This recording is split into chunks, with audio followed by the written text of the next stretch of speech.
Is the CNA exam hard? Question 1. When dressing a resident with a weak right arm, which arm should be dressed first? The left arm, the right arm, both arms at the same time? It doesn't matter. When dressing, always start with the weak or affected side first. Dress affected/weak. Question 2. Which of the following should be reported to the nurse immediately during a bed bath? The resident is tired. A new red area on the resident's tailbone. The resident wants to wear a blue shirt. The resident is talkative. New skin breakdown or redness over a bony prominence is a sign of a potential pressure ulcer and must be reported immediately. Question 3. A resident with Alzheimer's disease is wandering the halls. What should the CNA do? Lock the resident in their room. Tell the resident they are being naughty. Gently redirect the resident to a safe area or activity. Tie the resident to a chair.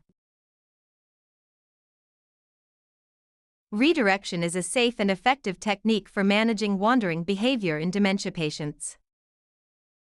Question 4. A resident refuses a bath. What should the CNA do? Force the resident to bathe. Skip the bath and try again later. Tell the resident's family. Document that the resident is difficult.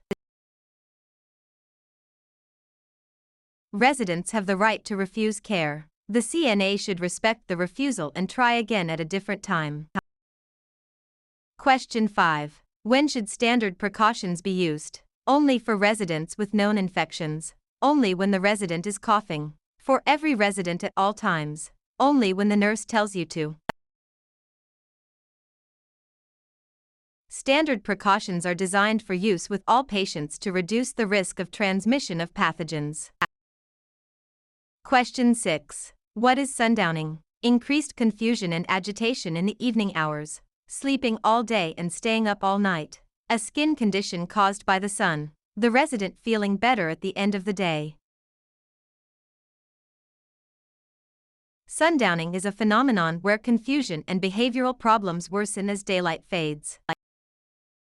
Question 7. What is the correct way to lift a heavy object? Bend at the waist and keep legs straight. Keep feet close together. Bend at the knees and use leg muscles. Lift with your back muscles. Proper body mechanics involve using the strong leg muscles and keeping the back straight to prevent injury. Question 8. A resident is having a seizure. What is the CNA's priority? Place a spoon in the resident's mouth. Hold the resident down to stop the shaking. Protect the resident from injury and clear the area. Run out of the room to find help. Safety is key. Protect the head and clear objects away. Never put anything in their mouth or restrain them. Question 9. An ombudsman is someone who provides medical care to residents, advocates for the rights of residents in long-term care, manages the facility's budget, inspects the kitchen for safety. An ombudsman is an official advocate who helps resolve complaints and protect resident rights. Question 10. When communicating with a hearing-impaired resident, the CNA should shout as loudly as possible, speak slowly and face the resident directly, only use written notes, avoid talking to them. Facing the resident allows them to see your lips and facial expressions, and speaking clearly helps communication. Question 11. Which of the following is a normal part of aging? Loss of all memory, slowed reflexes and reaction time, incontinence, constant pain. While some decline is normal, like slower reflexes, things like total memory loss or incontinence are not normal parts of aging. Question 12. If a CNA sees another staff member hitting a resident, what is the first action to take? Call the police immediately. Stop the abuse and ensure the resident is safe. Report it at the end of the shift. Ignore it if it doesn't happen again.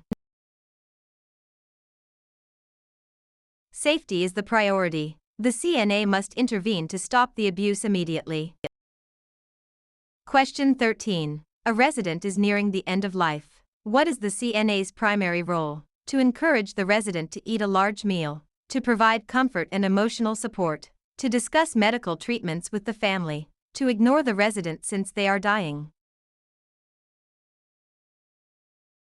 Palliative care focuses on comfort, dignity, and support for both the resident and their family. Question 14. What is the normal range for an adult's oral temperature? 96.6 to 98.6 F, 97.6 to 99.6 F, 98.6 to 100.6 F, 95.0 to 97.0 F.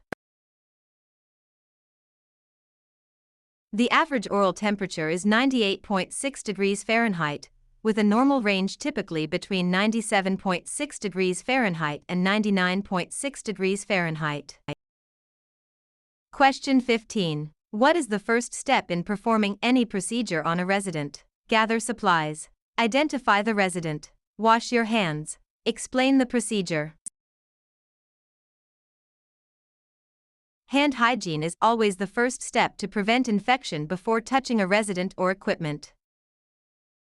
Question 16. A resident is choking and cannot speak or breathe. What should the CNA do? Perform the Heimlich maneuver, abdominal thrusts. Offer the resident a glass of water. Wait for the nurse to arrive. Hit the resident on the back.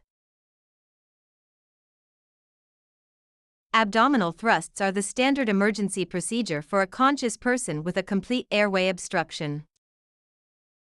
Question 17. Which pulse site is most commonly used for taking a routine pulse? Carotid, radial, brachial, apical. The radial pulse, at the wrist, is the most common site for measuring heart rate in adults.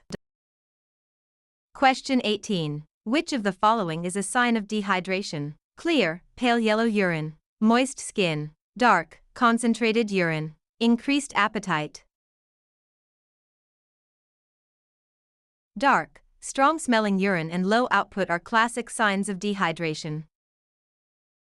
Question 19. A resident's tray has a full glass of water, but the resident is on NPO status. What does this mean? Nothing by mouth. Next patient only. Needs physical observation. Nutrition per oral. NPO stands for nil per OS, meaning nothing by mouth. No food or water should be given. Question 20. What is a common sign of a urinary tract infection, UTI, in an elderly resident? Sudden confusion. Increased appetite. Better sleep. Improved mobility. In the elderly, UTI is often present with cognitive changes or delirium rather than just physical symptoms.